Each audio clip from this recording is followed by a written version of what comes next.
Grimm's fairy tales are rather common. The dark stories of fairy tales we all know and love. I really enjoy them, and I have a personal favorite, the Juniper Tree. So, if you'll indulge me, I'd like to share an abridged version of this tale. Now, fair warning, like most fairy tales, this story contains child abuse, murder, and a little less commonly, cannibalism.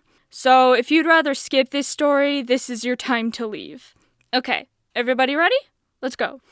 A long time ago, a rich man lived with his beautiful wife in a nice house with a lovely garden, including a juniper tree. They loved each other dearly and wished they could have a child, but they struggled. One winter day, the wife was peeling an apple and accidentally cut her finger. Ah!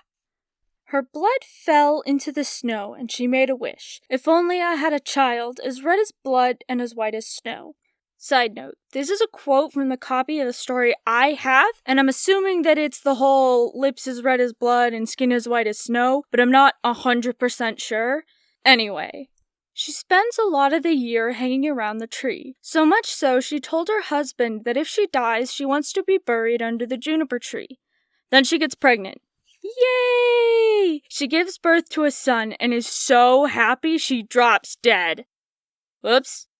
The husband buried her under the tree and ended up marrying a new woman. They had a daughter, Marlenken, the only named character, and it's spelled like this, and it confuses the crap out of my dyslexic brain, so we're gonna just say Marlenken. Cool? Great. Well, wife number 2 loves her daughter and hates her stepson. See, she wants to make sure the family fortune belongs to her daughter entirely. So, obviously, she becomes the classic evil stepmother bullying the boy. Despite this, he and his sister get along great.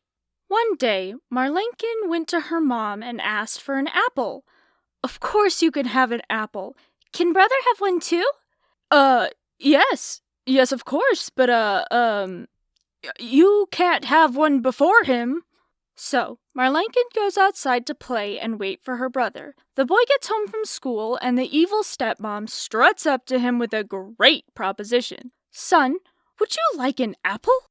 Well, yes, he does want an apple. And even though she looks like she's about to set him on fire with bad vibes alone, he can't help but want a nice apple. I'm sure nothing will go wrong.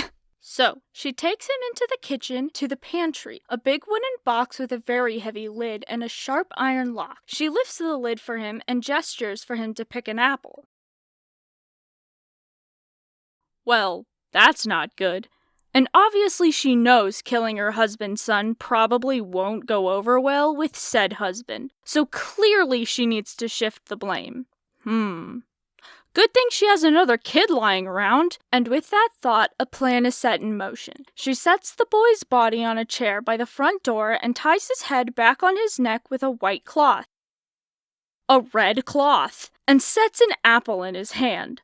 Oh yeah, it's all coming together. Well, back to our regularly scheduled household chores. Mother, brother is sitting by the door, white as a sheet. I asked him for his apple, and he didn't answer. It was scary.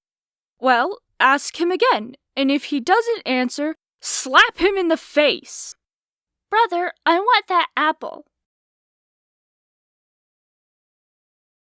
With a not-so-healthy dose of trauma, Marlenken obviously panics and runs to her mom, crying and yelling that she slapped his head off. Oh my, what a terrible thing to do to your brother. With the blame successfully transferred to her poor distraught daughter, the next logical move is to get rid of the body, 'cause, well, he's already dead, and we don't want to get in trouble, do we? So, she makes Marlenken help her. Okay, so they chop him up and cook him into stew, and then the dad gets home, and he obviously wonders where his son is, and over a nice bowl of stew, he's told a very convincing story about how he decided to visit his mother's family for a while. Don't worry about it. And as he eats, he throws the bones under the table. I guess the bones are chopped up in a way you can't tell it's a human skeleton. Marlenken is crying her eyes out, and although the dad is worried about her and he wonders why she's so sad, he can't help but eat all the stew by himself. and think, this is the best stew he's ever had. Yikes. After dinner, Marlikin goes and gathers her brother's bones and ties them in her finest silk cloth, and sets them down by the roots of the juniper tree. Suddenly, the branches part and a mist comes from the tree. And then it kinda catches fire, and then a bird comes out of the fire and just leaves. And then the tree goes back to normal, and the cloth with her brother's bones in it vanishes? Huh, okay. Marlikin is shockingly chill about all that, and is in a significantly better mood. Man, killing my brother and feeding him to our father and having his bones vanish in a tree fire sure does work up an appetite. I love this story. Anyway, back to that bird. Well, it flies to a goldsmith and sings. I'm not gonna sing it, sorry guys, but I'll tell you what it said. My mother, she killed me. My father, he ate me. My sister, Markelin, gathered my bones and put them under the juniper tree. Kikuit, what a fine bird I am. What a lovely song. Not foreboding at all. Nope, typical bird behavior right there. So obviously the goldsmith wants to hear it again, but the bird won't sing for free, so the goldsmith gives him a golden chain and gets to hear the song again.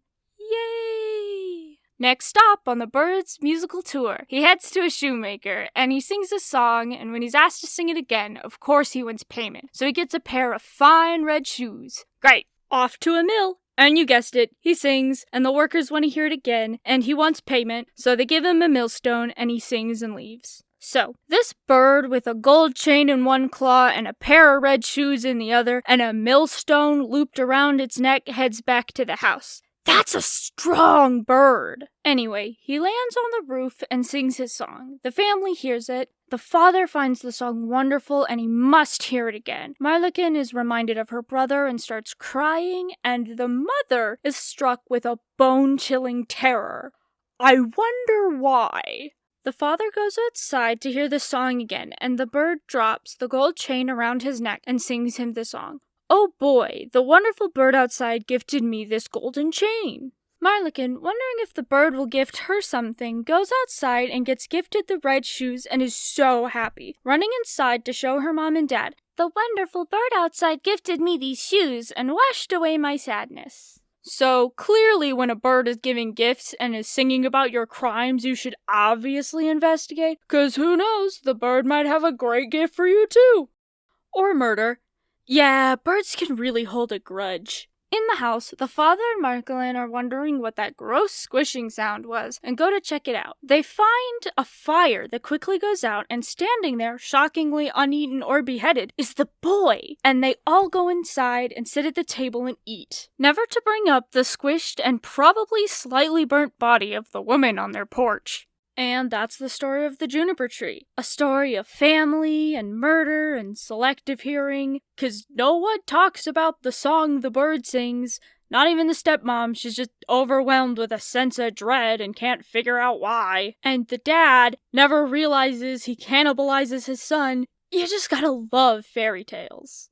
Hey guys, this was new for me. I hope you enjoyed this absolutely ridiculous story as much as I did. I don't know if you'd be interested in more fairy tales like this, but I'd like to know your thoughts. Also, sorry about the pronunciation of the sister's name. I tried to look it up and I got nothing, so oops, I guess.